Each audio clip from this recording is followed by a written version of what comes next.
The investigator told her she'd committed a federal crime by destroying military property without authorization.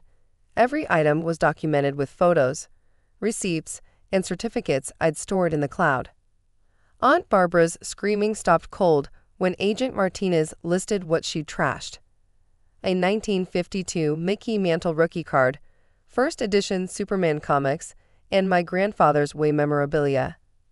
The real question: how did she get into my storage unit after I'd removed her from the access list? My name is Marcus Webb, Master Sergeant, U.S. Army, currently standing in my empty storage unit in Houston while home on emergency leave. 6 months ago, I left for deployment to Kuwait, trusting that my carefully secured collection would be waiting when I returned. Instead, I'm staring at bare walls and a single note in my aunt's handwriting. Finally cleaned out this mess. You can thank me later. Aunt Barb. Let me explain how a lifetime of collecting became junk in the eyes of someone who thought anything that wasn't jewelry or designer handbags had no value. I started collecting when I was 8, the year my grandfather died and left me his World War II memorabilia. Nothing museum-worthy to most people: patches, medals, photos, letters home. But Grandpa had served with the 442nd Infantry Regiment, the most decorated unit in U.S. military history, comprised almost entirely of Japanese Americans who fought for a country that had interned their families. His collection told a story that textbooks overlooked. My mother, Grandpa's daughter, understood the value, not monetary, but historical. She helped me preserve everything properly, taught me about archival storage, encouraged my growing interest in military history. When kids were trading Pokemon cards, I was carefully cataloging military insignia. The collection grew. Comic books from estate sales, first appearances of major characters bought for quarters before anyone cared about grading. Sports cards from the 1950s and 60s found in dusty boxes at flea markets. Military memorabilia from every American conflict. By high school, I had a part-time job just to fund my collecting habit. My mother passed when I was 22, just after I enlisted. That's when Aunt Barbara entered the picture. Mom's older sister, who'd been estranged for years over some family drama I never fully understood. She showed up at the funeral, all tears and regret, promising to be there for me. Your mother would want family to look after family, she'd said, clutching my hands. I know we had our differences, but you're all I have left of her. I was grieving and about to deploy for the first time. Having family seemed better than having no one. I should have paid attention to how her eyes inventoried Mom's jewelry during the service. For 10 years, Aunt Barbara played the role of caring aunt when it suited her. She'd call before holidays, when she needed money. Visit when I was stateside, when she needed a place to crash. Express interest in my life, when she wanted to know my deployment schedule. The storage unit became necessary when I made sergeant and faced longer deployments. I couldn't keep dragging collections from base to base, and base housing wasn't secure enough for items now worth serious money. I rented a climate-controlled unit in Houston, installed my own security camera system, and spent weeks organizing everything. The comic collection alone had grown to over 3,000 issues, including a near-mint Amazing Fantasy number 15, Spider-Man's first appearance. I bought from an old man whose kids didn't want his funny books. The sports cards filled 40 boxes, organized by year and condition. The military collection had expanded to include items from every major American conflict, each piece researched and authenticated. I documented everything. Photos of each item, receipts when I had them, authentication certificates for the valuable pieces, all backed up to 3 different cloud services because I'd learned redundancy in the Army. The total insured value, $2.3 million. Why do you waste money on this junk? Barbara asked when she helped me move boxes. You could be investing in real estate or the stock market. This is my investment, I explained, showing her a graded comic that had appreciated 400% in 5 years. And its history. Grandpa's medals. Our old war stuff, she interrupted. Marcus, honey, you need to think about your future. What woman is going to want a man who hoards old papers? I stopped sharing my collecting passion with her after that. She was on my storage unit access list only for emergencies. If something happened to me, someone needed to know the value of what was there. I specifically told the storage facility manager that she could enter only with my written permission or death certificate. Before this deployment, something felt off. Barbara was too interested in my schedule, too eager to be helpful. 6 months in Kuwait? That's so long. Let me help with anything you need, she offered. Storage unit payments? Mail? I'm here for you. Everything's on autopay, I told her. But thanks. I even called the storage facility. I'm updating my access list. Please remove Barbara Webb. No one enters without my explicit permission. Understood, Sergeant Webb. We've made the notation. I deployed feeling secure. My collections were safe, insured, and inaccessible. I focused on my mission, leading my squad, staying alive. Barbara sent supportive emails about how proud she was, how she was praying for my safety. Standard aunt stuff that I appreciated from 7,000 miles away. Then, 4 months into deployment, the email came. Hey sweetie. Hope you're staying safe. Tito, I did you a huge favor. Cleaned out that storage unit full of all that old junk. You won't believe how much I got done in just one weekend. The Goodwill guys said it was the biggest donation they'd ever received. You can thank me when you get home. Now you won't waste money on that expensive unit anymore.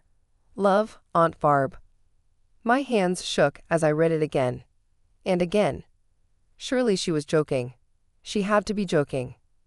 I called the storage facility immediately, despite it being 3 a.m. Kuwait time.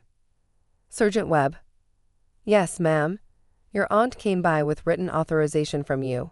Email dated last month, stating you wanted the unit cleared due to financial constraints. She had movers and everything. What email? I never sent any email. Sir, it came from your military email address. My blood ran cold. I'd made one mistake. Letting Barbara use my laptop during my pre-deployment leave to check Facebook. She must have accessed my saved passwords, sent the email, then deleted it from my sent folder. Did you verify? Call me? Anything? The email said you'd be unreachable on mission and to deal only with your authorized representative, Ms. Webb. She was on your previous access list, so I hung up and immediately filed for emergency leave. Then I called my insurance company, my lawyer, and finally Barbara. Oh, you got my email. Isn't it wonderful? That unit was costing you $300 a month, and all that junk was just collecting dust. That junk was worth $2.3 million, I said quietly. Silence. Then, what? No. It was just old papers and toys, including Grandpa's Medal of Honor. The one he earned saving 3 men's lives. The one you threw in the garbage. Medal of? Marcus, I didn't. You're exaggerating. It couldn't be worth. I'm landing in Houston in 12 hours. Do not move. Do not leave your house. We need to talk. But first, I had work to do. My lawyer had already started the insurance claim. My documentation was impeccable. Photos of every item, detailed inventories, authentication papers. The storage facility's security footage showed Barbara directing movers to throw everything into trucks. She'd even signed receipts at Goodwill, creating a paper trail of her destruction. When I arrived at the storage unit, Agent Martinez from the FBI was already there.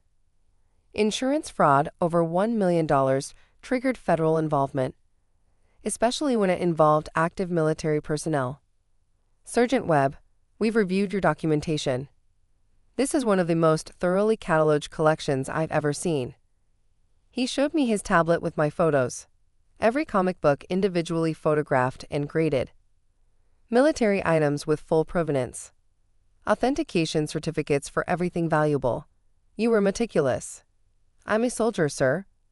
Attention to detail keeps you alive. It's also going to help us prosecute your aunt.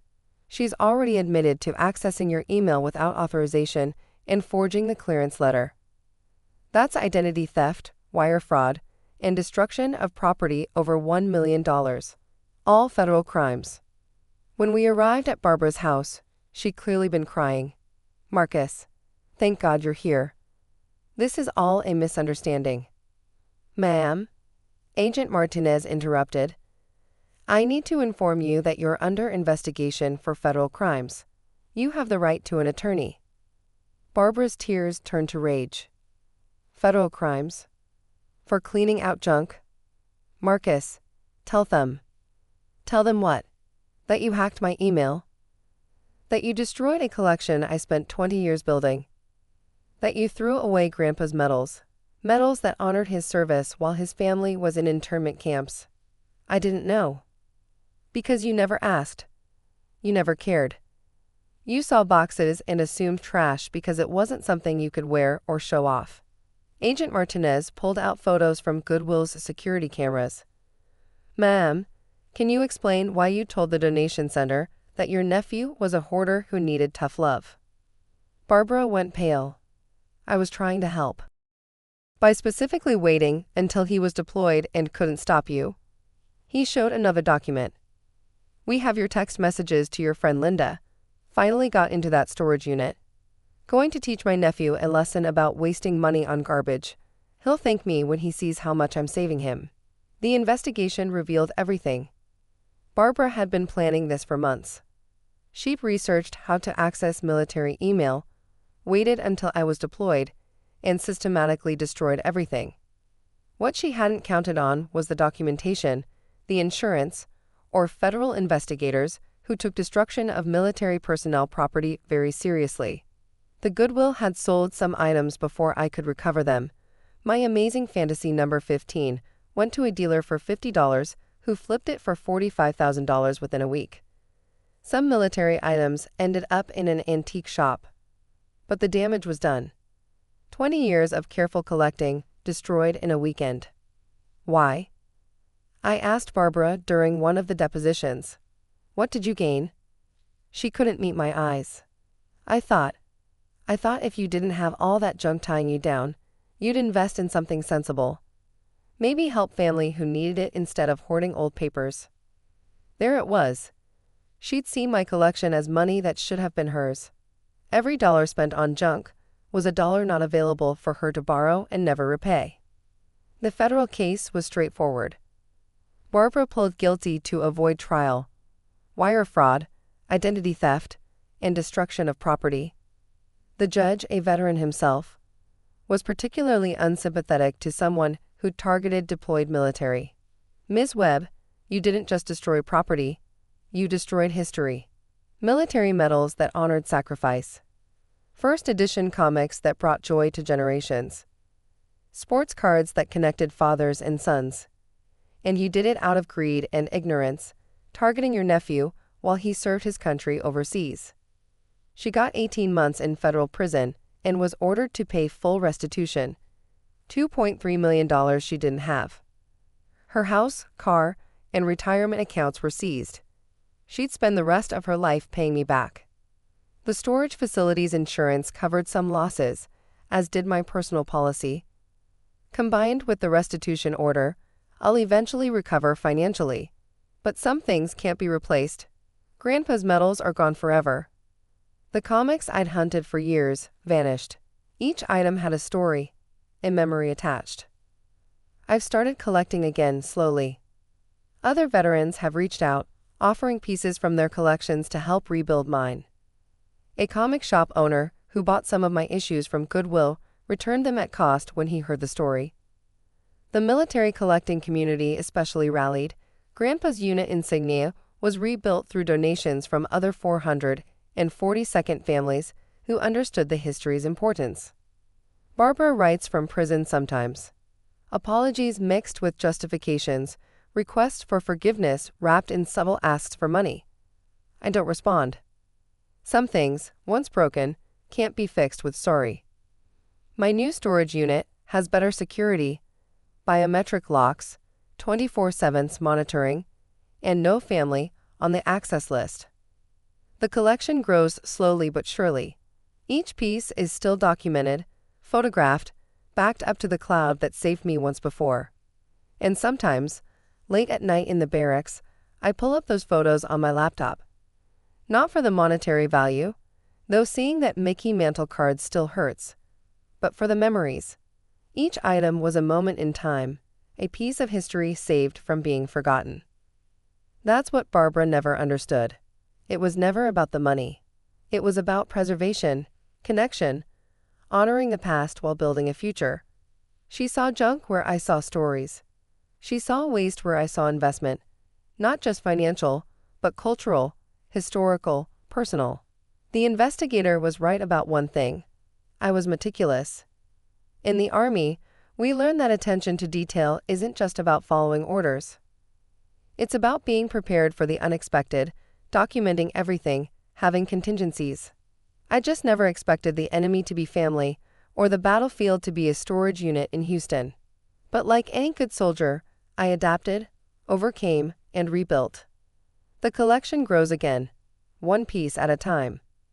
And somewhere in federal prison, my aunt is learning that one person's junk really can be another's treasure, especially when that treasure is worth $2.3 million and comes with FBI investigators.